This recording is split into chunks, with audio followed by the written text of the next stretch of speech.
अंतस की धारा में भीतर झांकना। जीवित हो क्या?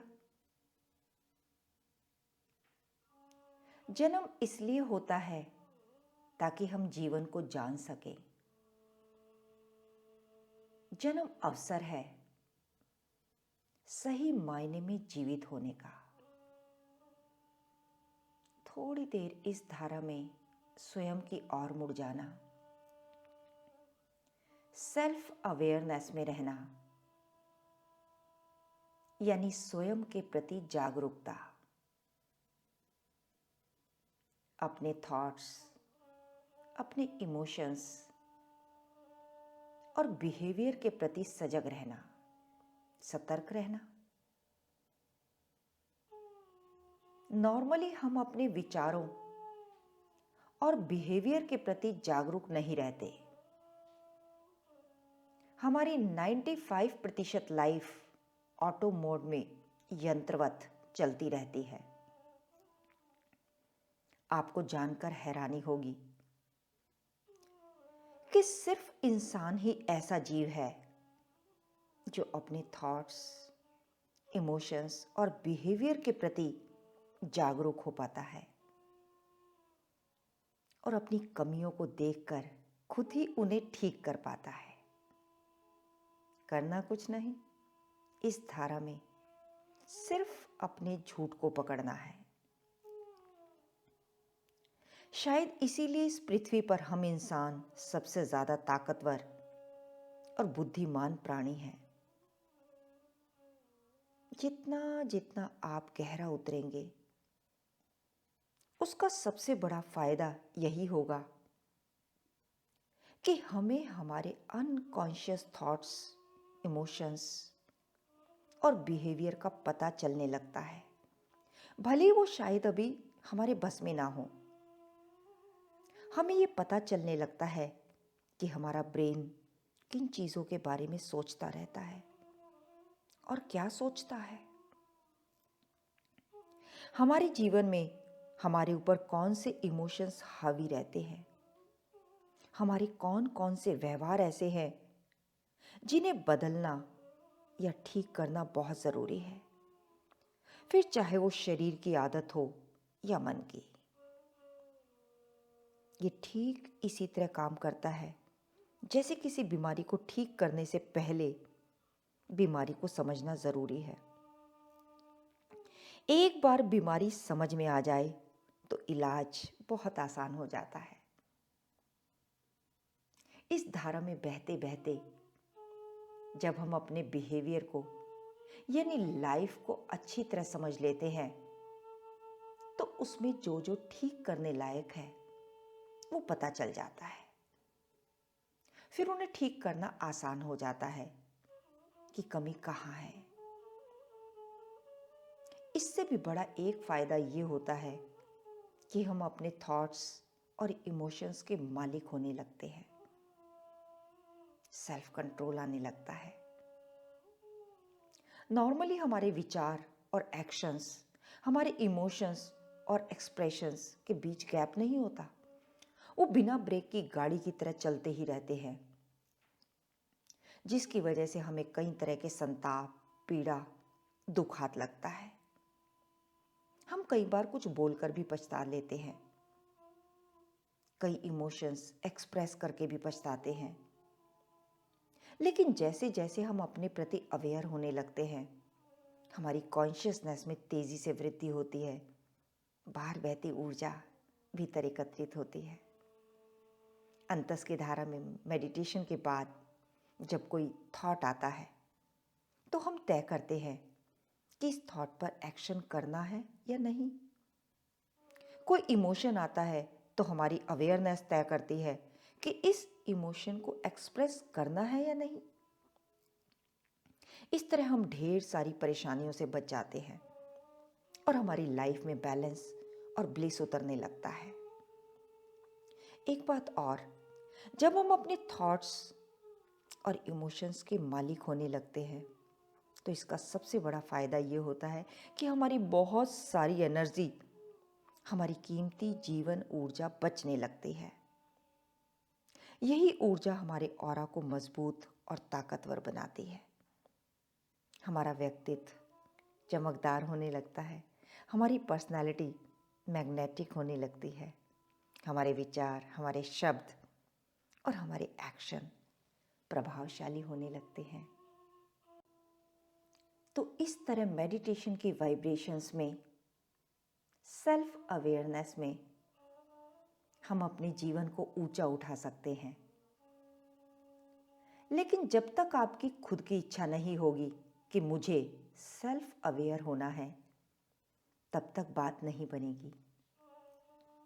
बस करना कुछ नहीं, अपनी रोजमर्रा की लाइफ में होश को जोड़ देना है, अवेयरनेस को जोड़ देना है। नॉर्मली हम पानी पीते हैं तो कहीं विचारों में खोए रहते हैं, खाते हैं तो भी कोई ना कोई विचार हम पर हावी रहता है। लेकिन जब आप रोज अपने होश को बढ़ाएंगे तो आप ध्यान से देखेंगे कि पानी भरा गया, धीरे से उसे मुंह तक लाए, पानी की घूंट भरी और पानी को उतरते हुए महसूस किया। इस तरह पूरे प्रोसेस को पूरी अवेयरनेस के साथ करना है। यही चीज आप चाय पीते हुए, किसी से बात करते हुए, नहाते हुए, ब्रश करते हुए, हर चीज में अवेयरनेस को जोड़ते जाएं। खाली बैठे हैं तो अपने ही विचारों के प्रति अवेयर हो जाएं। उन्हें जज ना करें, उन पर राइट या रॉन्ग का लेबल ना लगाएं, बस एक दृष्टा की तरह देखते रहें। धीरे धीरे आपके विचारों में और आप में एक डिस्टेंस क्रिएट होने लगेगा। इमोशंस को ये फील हो रहा है कि अब एंगर रिएक्शन उठ रहा है, अब मन उदास है या हैप्पी है। हर इमोशन को पूरी अवेयरनेस के साथ फील करना है, जज नहीं करना, बदलना भी नहीं है, सिर्फ देखना है।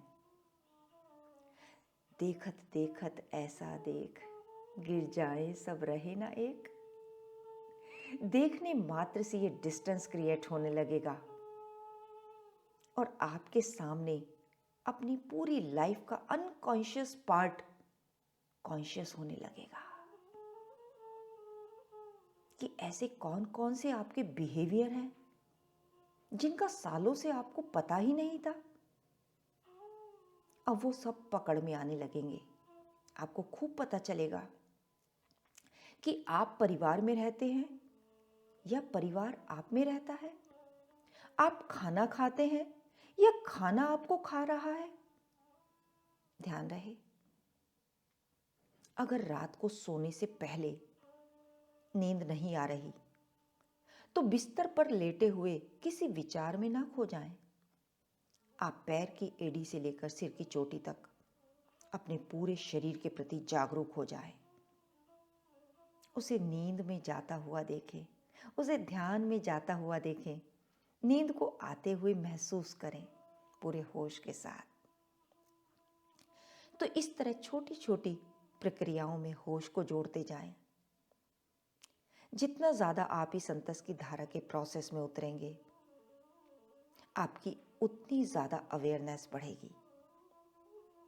तो अगर आप भी अपनी लाइफ को अच्छी तरह समझना चाहते हैं, अपने इमोशंस और विचारों को कंट्रोल करना चाहते हैं और अपने व्यक्तित्व को रेडिएंट और मैग्नेटिक बनाना चाहते हैं, तो इस मेडिटेशन के प्रोसेस को अपनी लाइफ का हिस्सा बना लें।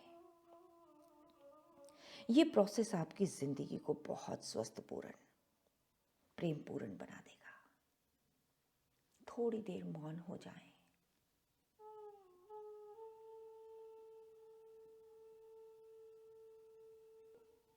परम मौन।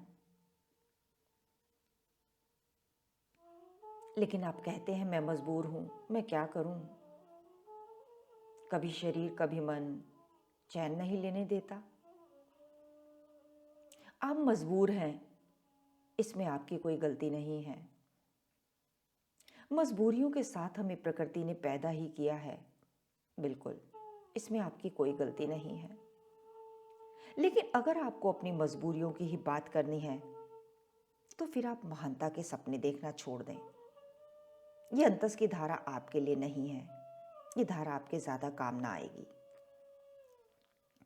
थोड़ी देर अपनी ओर मुड़ जाना।